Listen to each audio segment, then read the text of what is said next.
Hello guys! Welcome back to my vlog. At kung bago ka sa channel na to, I'm Za and this is Za Canada. Well, today we have a new topic and it's all about what if you have a close work permit and you found a new employer? Can you work with a new employer with a close work permit? So yan ang pag-uusapan natin. Panoorin hanggang dulo.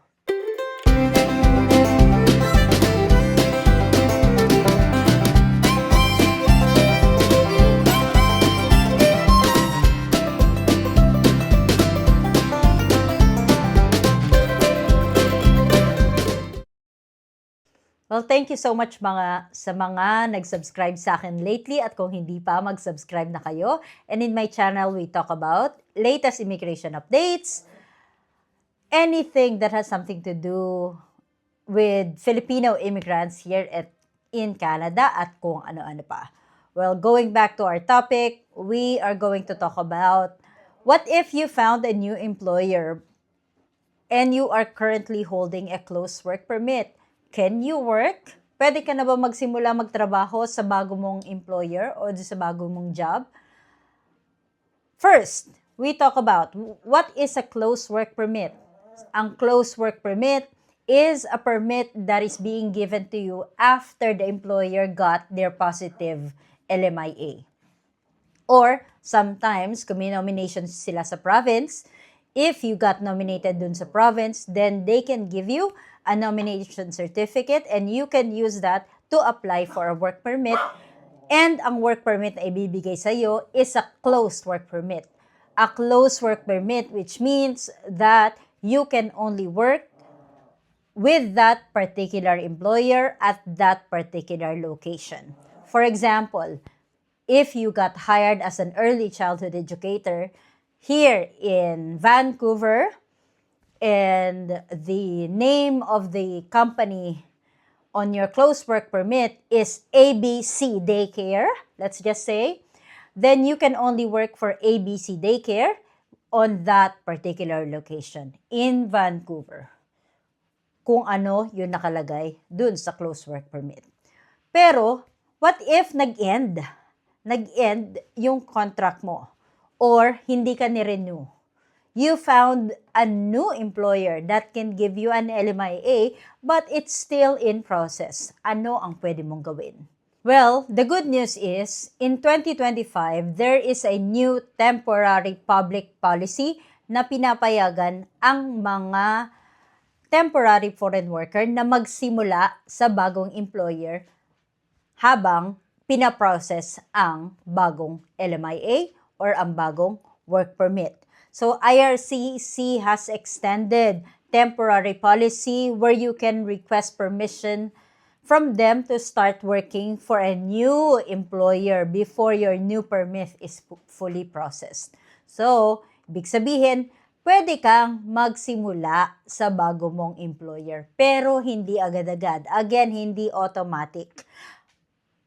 Once again, i-reiterate ko lang pala sa video na to that I am not an RCIC officer or an immigration consultant or lawyer for the specific needs of your immigration needs. Then you have to go to them. Again, my videos are for informational purposes only. Well, going back, hindi automatic. Okay? Hindi automatic ang mga bagay-bagay. Kailangan nyo siyang i-apply at kailangan nyo mapatunayan na nakahanap kayo ng bagong employer na magbibigay sa inyo ng work permit. First requirement is you have to be inside Canada. Of course, you still have to be inside Canada. Hindi ka lumabas ng bansa with a valid temporary status, which means na hindi nag-expire yung old work permit mo. Okay? Ibig sabihin, bago pa siya mag-expire or bago pa na-expire bago pa lumagpas dun sa date na ibinigay sa'yo na makapag-stay dito sa Canada is nakahanap ka na ng bagong employer. Okay? You have already applied for a new employer-specific work permit. Okay? Which means na in-apply ka na. Okay? In process na yung application mo. Okay? And have been authorized to work when you applied. Ibig sabihin, naka-receive ka ng written confirmation from IRCC that yes, you can. You can work with that employer. And finally, you must have a valid job offer from the new employer. Okay? And again, IRCC must approve your new request by email before you can start. Okay? Before you can start and before mapaso. Ibig sabihin, before mapaso yung yung status nyo dito sa Canada. Then, yes, you can legally start working with the new employer. So here are the steps in order for you to get this or to take part or to take advantage of this temporary public policy. So the first one you need to do is get a job offer from the new employer.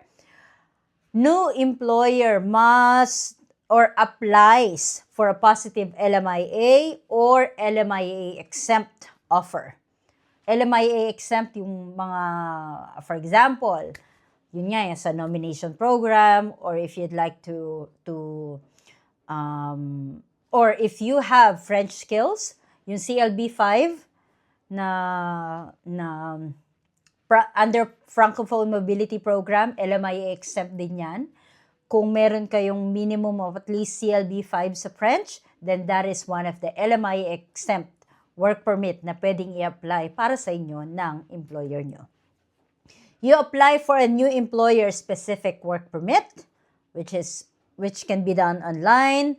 Submit requests for interim authorization to work while waiting. You have to send them an email, or if you have your own consultant, kasi mas maganda. If you don't know exactly what you're doing, kung hindi kayo sure kung ano yung mga step-by-step na gagawin nyo, then it will be better if you consult or if you look for a legitimate immigration consultant or lawyer. Wait for the IRCC confirmation email, and usually that takes 10 to 16 days. Again, this is just an estimate. I'm not saying that it does really take 10 to 16 days. If you have watched my previous video, I talk about backlogs. May mga backlog si IRCC. So, hindi natin ma-sure kung ganyan talaga kabilis maibibigay si interim work authorization nyo. Well, if you have an experience on that, then please comment below. Okay? So, once approved, you can legally work with the new employer even if the new permit isn't issued yet. Ibig sabihin, kapag na-approve si interim work authorization mo, pwede ka na magsimulang magtrabaho kay bagong employer kahit wala pa yung closed work permit para sa bago mong trabaho. Pero warning lang, again, hanggat hindi ka nakaka-receive ng email, hanggang walang confirmation from IRCC that you can start with the new employer, then you cannot. You cannot legally work with that new employer kasi you are violating the current condition of your closed work permit. Kagaya ng una ko nasabi, if you have a closed work permit, you can only work with that particular job, particular location, and particular employer. Well, may mga example tayo. What if, I have a current closed work permit and hindi ako nag-apply for a new work permit? Well, common sense, syempre hindi ka pwede mag-apply or magtrabaho sa bagong employer. The second one, nakapag-file ako ng new permit and requested for interim authorization, but I haven't received the email yet.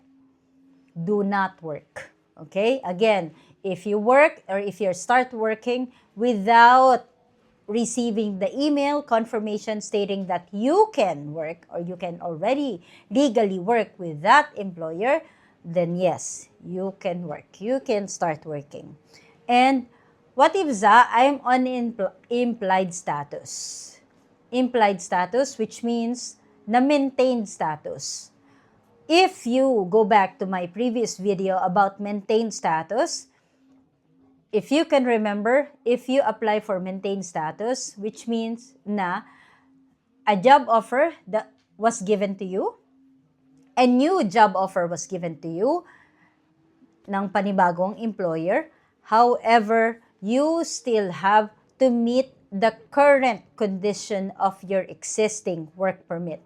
So kung implied status siya or maintained status ka on your previous if you are holding a closed work permit on your implied status or when you applied for that maintained status or implied status, then hindi ka pwede mag-work.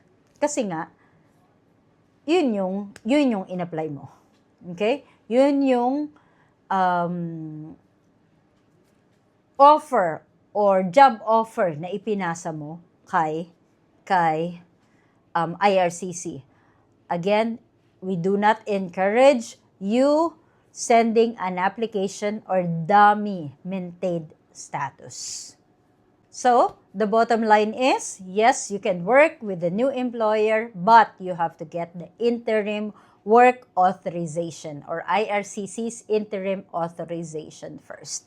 Okay? So, kung helpful ang video na to, don't forget to like and subscribe. Thank you so much for watching this video. At laging tatandaan, hindi kailangan maraming pera, basta may peace of mind. Bye-bye!